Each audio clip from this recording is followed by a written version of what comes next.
দেখতে হবে সে ইমানদার কিনা, তার ইমান ঠিক কিনা, আকীদা ঠিক কিনা, ইসলামকে বিশ্বাস করে কিনা, দ্বীনের পক্ষে তার মেহনত আছে কিনা।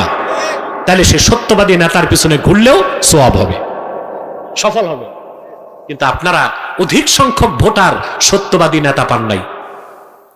আহা, বাংলাদেশের রাজনীতির মূল ক্যান্সার হচ্ছে মিথ্যাচারিতা। ঠিকটা ঠিক মতো হইল না। রাজনীতির মূল হচ্ছে ট্রাস্ট এন্ড ট্রান্সপারেন্সি, বিশ্বাস আর সততা, স্বচ্ছতা। রাজনীতিতে সততা থাকতে হবে, রাজনীতিতে বিশ্বাস থাকতে হবে। আমাদের দেশে কারো রাজনীতিতে বিশ্বাসও নাই, সততাও নাই, সব হচ্ছে ধান্দাবাজি, জনগণকে নিয়ে খেলা।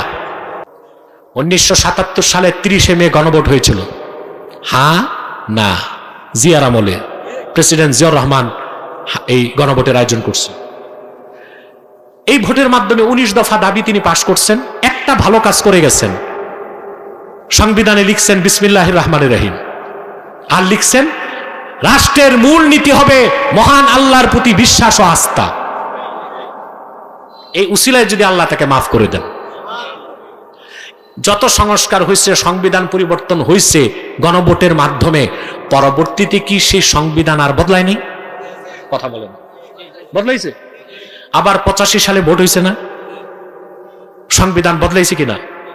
72-এর সংবিধান এই পর্যন্ত 17 বার বদলাইছে। অথবা আরেকবার গণভোট করে সংস্কার করে সংবিধান বদলাই নেন, পরবর্তীতে কেউ এসে এই সংবিধান আবার হাত দিবে না, এই গ্যারেন্টি কার কাছে? জাতি আমাদেরকে ধোঁকাবাজ, প্রতারক, ক্ষমতার লোভী, ধান্দাবাজ মনে করে। এখন সবচেয়ে বেশি সত্যবাদিতা লাগে রাজনীতিতে। আমি সকালে বলবো একটা, বিকালে আরেকটা। কথা বলেন, এখন একটা বলবো আবার আরেকটা বলবো। সত্যবাদী হতে হবে। কি হতে হবে? কিন্তু সত্যবাদী যে কি তাও তো বুঝেন না। তাই তো আমরা প্রায় বলি হিন্দু লোক হিন্দু বটে, খুব সত্যবাদী। বাহ, যে হিন্দু ইমানই আনে নেই আবার সত্যবাদী হয় কেমন? ইমান আনা ছাড়া কেউ সত্যবাদী হতে পারে না। কোন কাফের মুশরিক বেঈমান যদি সত্য কথা বলে, তাকে সত্যবাদী সার্টিফাইড করা যাবে না, বলা হবে তার কথাটা সত্য। ইমান আনা ছাড়া কোনো মানুষ কোনো সত্যবাদীর উপাধি লাভ করতে পারে না। পারে?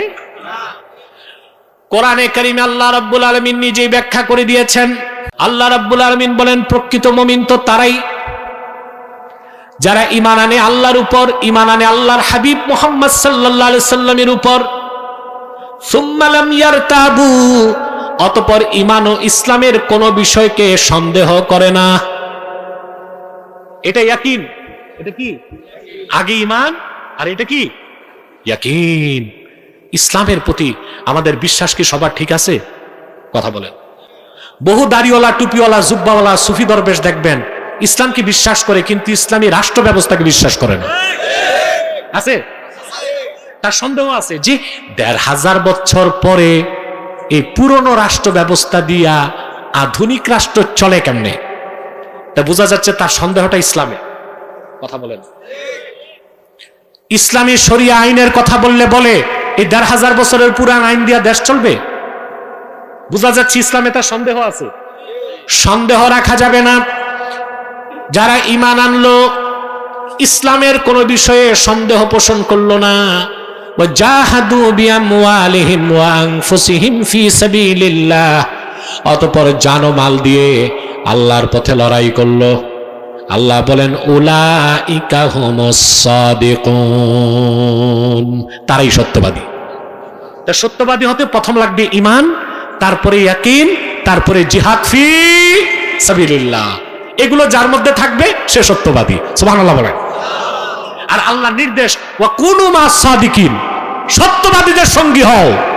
তার মানে আপনি যাকে পীর বানাবেন দেখতে হবে সে সত্যবাদী কিনা, তার ঈমান ঠিক কিনা, তার ইয়াকিন ঠিক কিনা, দ্বীনের পথে তার লড়াই আছে কিনা। আপনি যাকে মসজিদের ইমাম বানাবেন দেখতে হবে তার ঈমান ঠিক কিনা, আকীদা ঠিক কিনা, সুরত ঠিক কিনা, সিরাত ঠিক কিনা, দ্বীনের দরদ তার আছে কিনা। আপনি যাকে রাজনৈতিক নেতা বানাবেন দেখতে হবে সে ঈমানদার কিনা।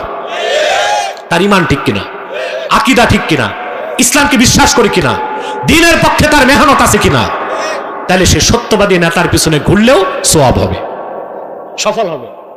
কিন্তু আপনারা অধিক সংখ্যক ভোটার সত্যবাদী নেতা পান নাই।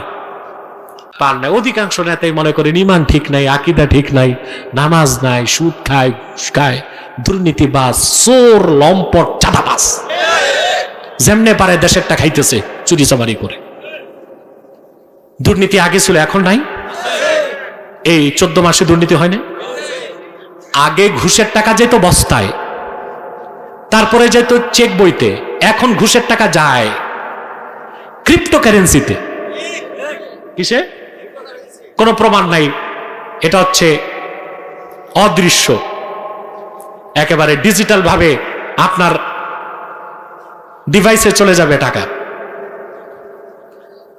প্রিয় ভাইরা, সাদিকিন হইতে হবে, সাবিরিন, তারপরে কি সাদিকিন। সুবহানাল্লাহ কইবেন না? সত্যের উপর থাকবেন, সত্যের পক্ষে থাকবেন, সত্যকে লালন করবেন, সত্যের চর্চা করবেন, সত্যের জন্য জীবন দিবেন, মিথ্যার সাথে কোনো আপোষ চলবে না।